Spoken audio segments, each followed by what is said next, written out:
Bismillahirrahmanirrahim and good day everyone. I, Dr. Sadhyata, welcome you all on board.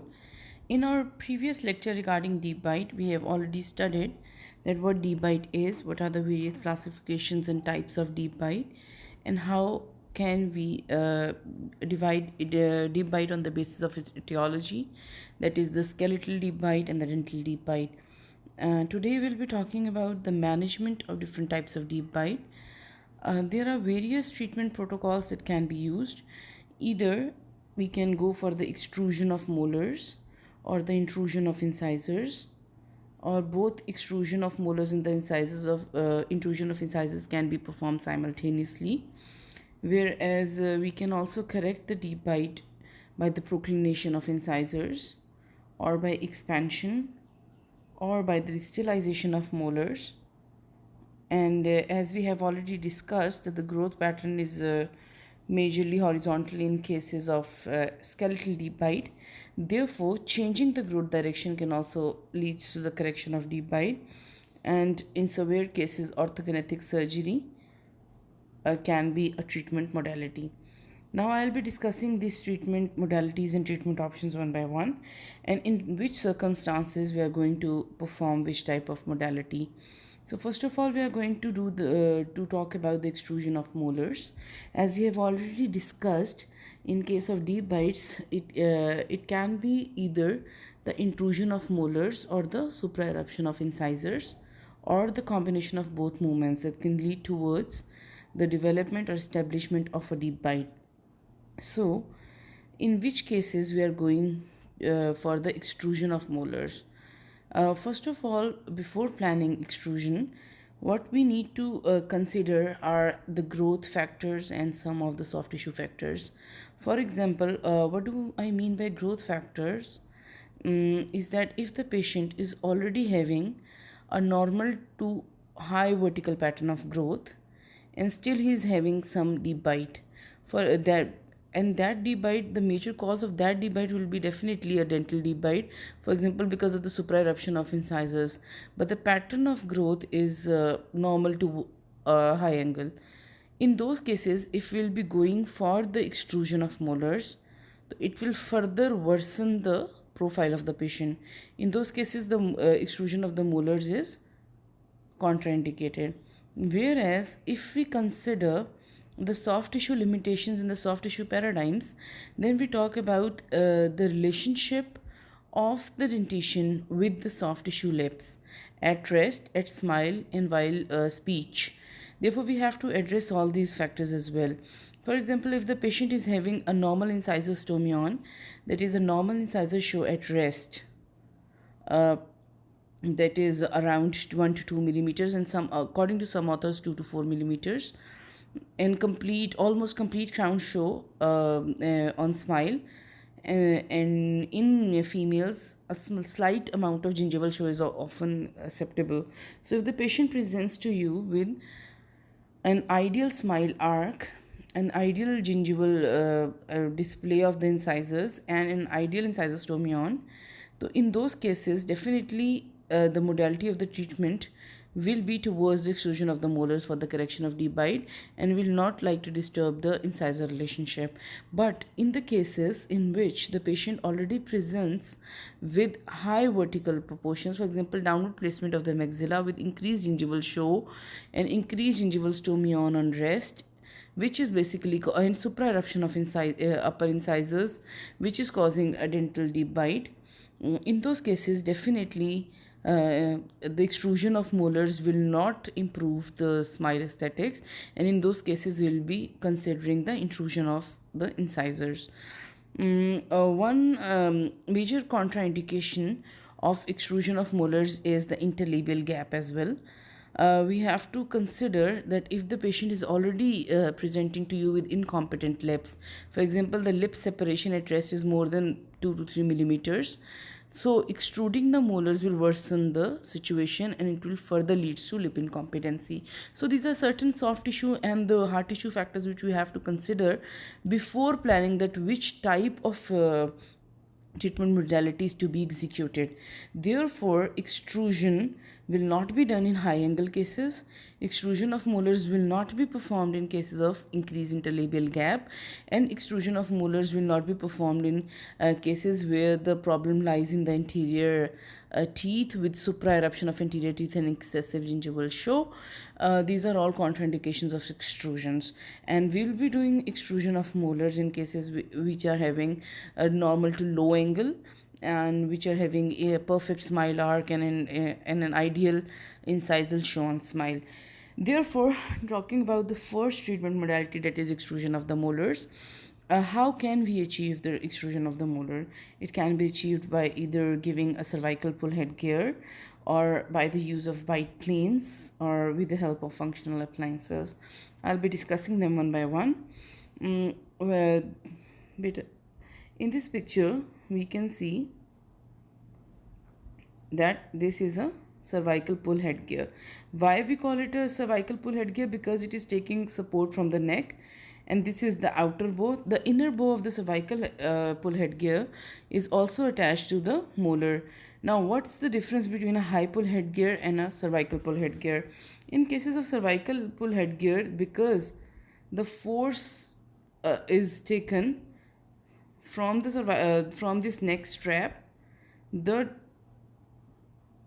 force vector is lying below the molar, below the center of resistance of the molar. Whereas if you remember and you can recall that the force vector in case of high pull headgear lies above the center of resistance, which leads to intrusion of the molar. So in cases of cervical pull headgear, as the force vector is lying below the center of resistance of the molar, it will cause molar some amount of molar distalization along with molar extrusion. So what cervical pull headgear does is it causes molar extrusions, and when the posterior molar will be extruded, the bite will open anteriorly, hence the anterior deep bite will correct itself. Now talking about the bite planes, the bite plane that is given in case of deep bite is an anterior bite plane or an anterior bite turbo. When we talk about the bite planes, they can either be a fixed bite plane or a removable bite plane. So removable bite planes are usually made in acrylic like this. The bite plane is attached to the anterior teeth, whereas we can also give the fixed bite planes in the form of composites or the turbos, the bite turbos. What the bite plane does is they are causing some, along with some intrusive force on the interiors, they are letting the posterior teeth to be free of occlusion. Therefore, in among the posterior teeth, there is having ample space to erupt. So the posterior teeth can erupt, and there is while there is having some intrusive force on the anterior teeth in cases of bite plane. Because the posterior teeth are free to erupt, the major movement that happens in cases of bite plane is the extrusion of molars. And when the molars will extrude, definitely what happens is that the bite anteriorly opens and the deep bite corrects itself. The third modality of treatment that we are going to deal with in extrusion of molars is the use of a functional appliance. Here we can see a fixed functional appliance that is attached to the molar, and the lower arm is attached between the canine and the first premolar. It's a fixed functional appliance. So the mode of action of functional appliance is it brings the mandible forward so that the anterior teeth, they are edge to edge with each other. When the anterior teeth, they are edge to edge with each other, similarly we are having free space in the posterior segment, and the posterior teeth, they are free to erupt. The posterior teeth will erupt in cases of functional appliances because there is space that is present in between the posterior teeth. When the posterior teeth will erupt, the bite anteriorly will correct itself. The deep bite anteriorly will be reduced, and it will lead to a correction of the deep bite. So these are the various three methods of the extrusion of molars, in which we have discussed the cervical pull headgear, the anterior bite blocks, and the functional appliances. Now I will be discussing the correction of deep bite with the help of intrusion of incisors. So the correction of deep bite in cases of intrusion of incisors is also soft tissue dependent, as I have discussed earlier. For example, in cases when the patient is having a very curved anterior smile arc, that is because of the supraeruption of the incisors, or because of the downward placement of the maxilla and high amount of gingival show, or in cases where there is a tendency towards a vertical pattern. In those cases, what is preferable is the intrusion of the incisors in order to correct the smile arc, in order to correct the deep bite malocclusion, and in order to achieve a better smile symmetry and aesthetics. So intrusion can be achieved either by the use of utility arches or by implants, that is temporary anchorage devices. Here we can see the intrusion arches. So these arches are placed on the fixed appliances. They give an intrusion force to the incisors and somewhat extrusion forces upon the molars. So the movement that is achieved with utility arches is both the intrusion of incisors and some amount of extrusion of molars, which helps the correction of a deep bite.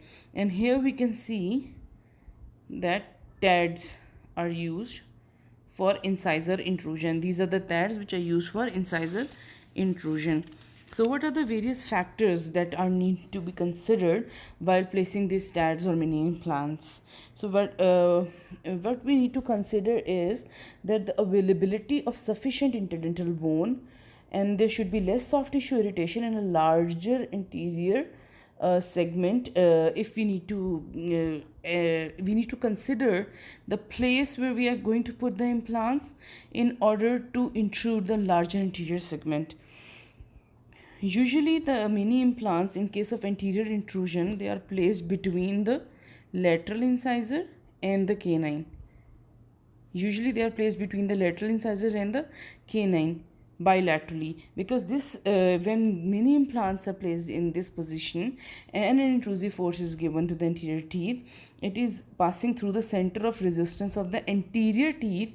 Therefore it leads to it leads to the true intrusion of the anterior teeth without any change in their axial inclination. So here we have discussed two things, that either intrusion can be achieved by the use of utility arches, that is where we bend the arch wires which cause intrusion of the incisors, and some amount of molar extrusion is there. When we are talking about the implant supported intrusion, it is a true intrusion of the incisors.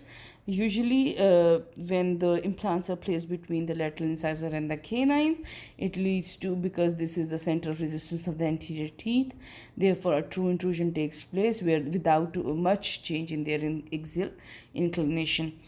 Now, another modality of treatment through which we can correct the anterior deep bite is the proclination of incisors.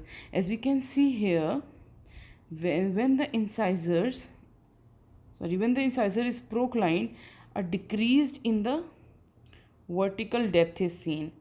Therefore, whenever the incisors they are proclined, a deep bite decreases, and whenever the incisors are retroclined, the amount of bite, the deep bite, it increases. Because of the proclination, what happens is that vertically the teeth also move somewhat upward. As we can see here, the teeth, they have moved vertically upward, therefore the bite also opens. The proclination of the anterior teeth or the incisors leads to the correction of deep bite. Now, how expansion can cause bite opening? What happens is, when we are expanding, usually there is a cuspal hang, the palatal cuspal hang, particularly in cases of dental expansion. Whenever the posterior teeth are expanded, there is a cuspal hang on the posterior teeth. It is also known as the palatal hang. Because of this palatal hang, the vertical dimension of the posterior teeth increases, which leads to the correction of the anterior deep bite. Now, another modality of treatment that I have named earlier is distalization. As we have studied in cases of open bite, that whenever we mesialize the tooth, there is upward and forward closure of the mandible, auto rotation of the mandible, which leads to a closure of the bite. So this is the same as mesialization. Whenever we distalize the posterior teeth, whenever we took the posterior teeth backwards in a more distal position, what happens is now the rotation of the mandible is downward and backward, which leads to the opening effect of a mandible, which leads to a correction of a deep bite. Therefore, what happens in cases of distalization is, as the teeth are moved backward, the mandible rotates downward and backward, which leads to the opening of the mandible and correction of the deep bite. Here we can see it is a distalizer, and what is it does is it pushes the posterior teeth backward in a backward direction, and by pushing the posterior teeth in a backward direction, what we achieve is the backward and downward rotation of the mandible and a correction of a deep bite. Another treatment modality that can be used for the correction of a deep bite is maxillary downgraft.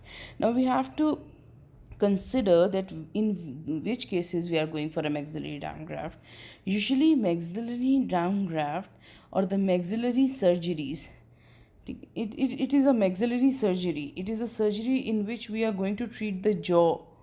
So these are usually done in cases of skeletal deep bites, in which the problem is lying in the innate or inherent position of the maxilla.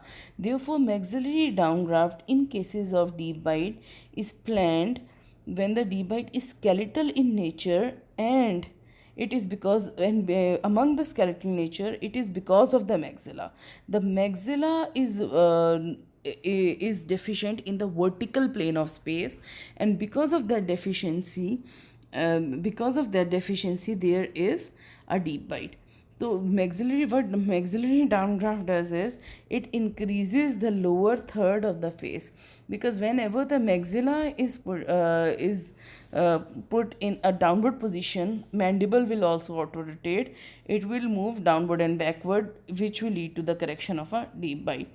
Now, in the skeletal cases in which there is a growth pattern deformity, or a growth that is more in a horizontal plane in the mandible, in those cases, and which is leading to a short face, in those cases we can go for a genioplasty or a down sliding genioplasty.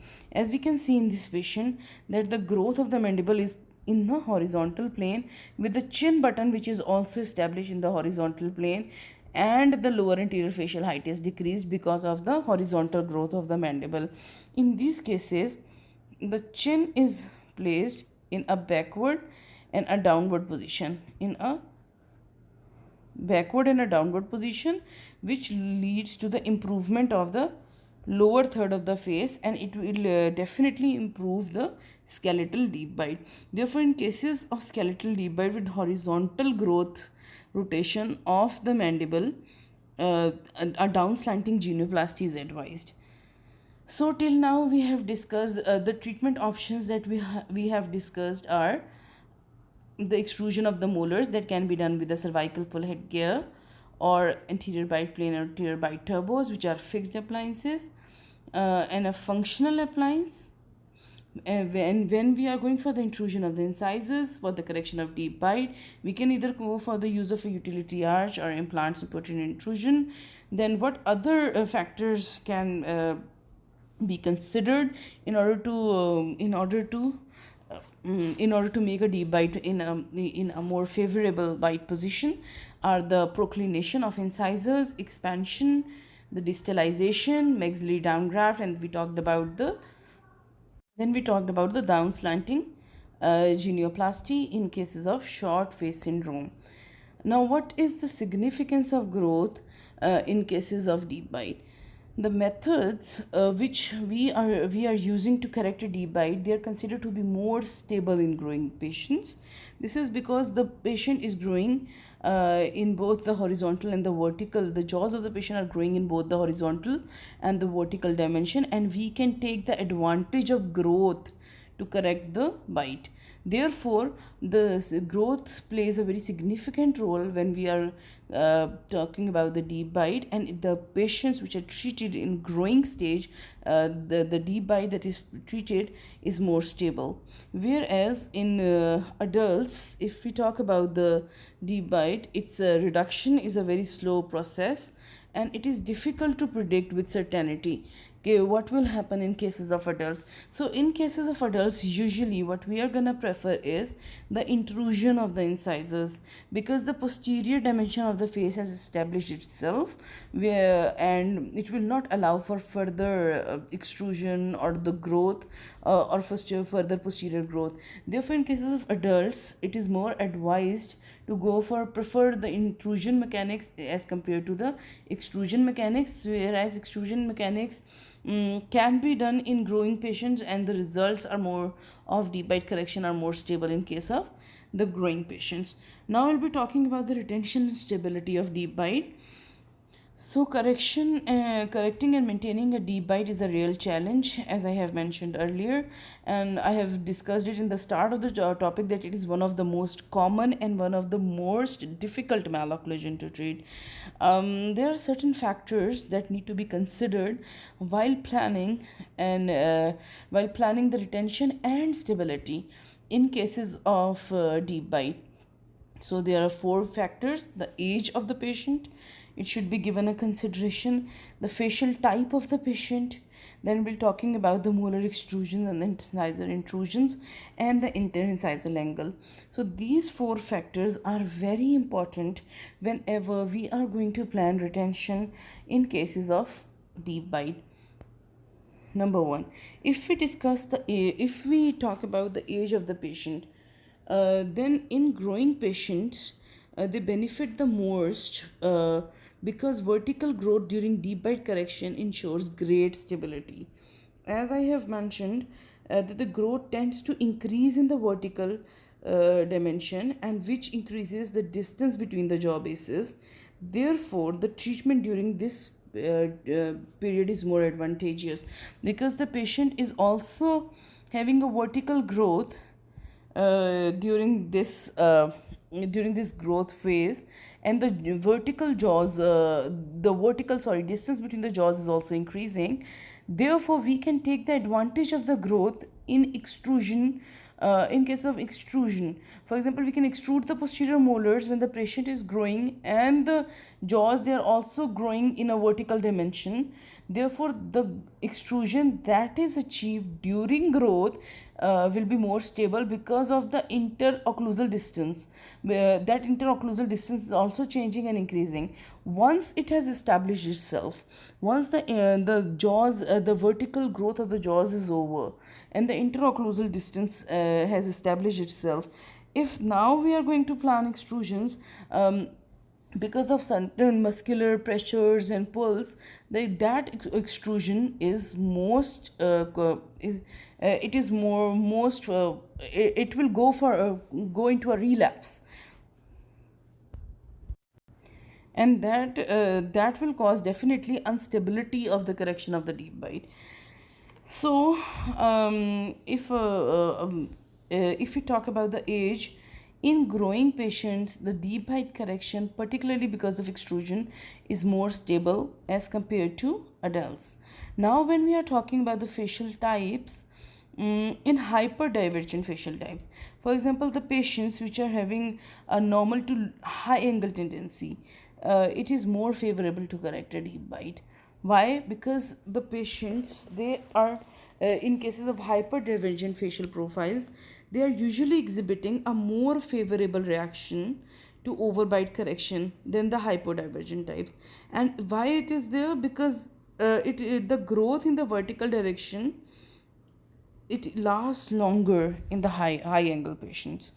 Means that in if the patient is having a tendency towards a high angle, in those cases the growth will last longer in a vertical dimension, and we want vertical growth to basically correct the deep bite. Therefore, in cases of hyperdivergent facial types, it is more favorable to correct a deep bite, whereas in those patients where the growth itself is not favorable in the vertical dimension and the growth is lying in the horizontal plane, and that is leading towards a short face syndrome or a hypodivergent facial type, the correction of deep bite is less favorable. Okay, the third variable now we are going to discuss is the molar extrusion and the incisor intrusion. As I have discussed this earlier, that the molar extrusions are favorable in growing children because the jaws are growing in the vertical dimension as well. The distance between the jaws is increasing and it can be compensated by the molar extrusions. But when the patient reaches to an adult in the to his adult age, and when the growth has ceased, in those cases the muscle tone and everything has established itself, the interocclusal distance has developed. In those cases, now when we are going for extrusion, definitely the muscular pull will try to took the teeth back to their original position. That is, there will always be an apical force on the posterior teeth, and that is why the extrusions in the adult age, they are more prone to relapse. Therefore, molar extrusions, they are favorable in growing children, and incisor intrusions, they are favorable in adults when we are talking about the correction of the deep bite. Now, the last factor that is very important in the retention and stability of the deep bite is the interincisal angle. When we talk about the interincisal angle, the large interincisal angles at at the end of the treatment, they tend to relapse. And why there are large interincisal angles? The large interincisal angle are results because of the uprightening of the incisors. So whenever there is a large interincisal angle at the end of the treatment, it has more tendency towards relapse. And why it is there? Because a large interincisal angle, it tends to force the crowns of the mandible incisor lingually and the apex of the maxillary incisor labially. Whenever there will be occlusal forces, what will happen in cases of large interincisal angles is that the crowns of the lower incisor will be pushed more lingually and the apices of the upper incisor will be pushed more buccally or labially. What will be the end result? It will result in the creation of a deep bite again. Therefore, large interincisal angles at the end of the treatment, they are prone to relapse. And ideal axial inclination of the incisor at the end of treatment, it basically grants the overbite stability, and in general an angle of 125 to 135 degree between the upper and the lower incisors, it ensures good stability for the deep bite correction. So what should be the ideal angle at the end of deep bite correction between the upper and the lower incisor? It should be lying between 125 to 135 degrees, so that good stability can be achieved. Therefore, when we talk about the significance of growth, we said that growth is very important in the correction of a deep bite because it allows the posterior jaws to grow vertically, the distance between them increases, it favors the extrusions, and the treatment of overbite that is done during the growth phase, it is considered more stable. Whereas if the treatment of overbite or the deep bite is done in the adult patient, it is less stable, and in those cases we have to go for the option of intrusion of the incisors instead of preferring the molar extrusions. Then we talked about the retention, the stability, and we said that it is really hard to maintain maintain an overbite that has been corrected. It is very challenging. Therefore, some factors have to be given consideration. That is age of the patient, facial type, molar extrusion, intrusion, and interincisal angle. And then we said that the growing patients are more favorable. In cases of facial type, we said that the hyperdivergent facial types are more favorable whenever we are talking about the deep bite correction. And the molar extrusions, if we are planning for the molar extrusions, they should be done in the growing phase. And in cases of incisor intrusions, they are more favorable in adults. And interincisal angle should be ideal, that is lying between 125 to 135 degrees at the end of the treatment. And this brings to an end to the deep bite management, in which I'll be giving a quick review of the whole topic, in which we have studied the overbite, the deep bite, in which we discuss the various types of deep bite and the etiological factors. We said it can be genetic or environmental. Then we discussed the various environmental factors that may lead towards a deep bite. Then we discussed about the dental deep bites and the causes of dental deep bites, that can be supra-eruption, lack of eruption of posterior teeth, or composite. And then we talked about the skeletal deep bites, in which we said that it is because of the upward and forward growth rotation of the mandible.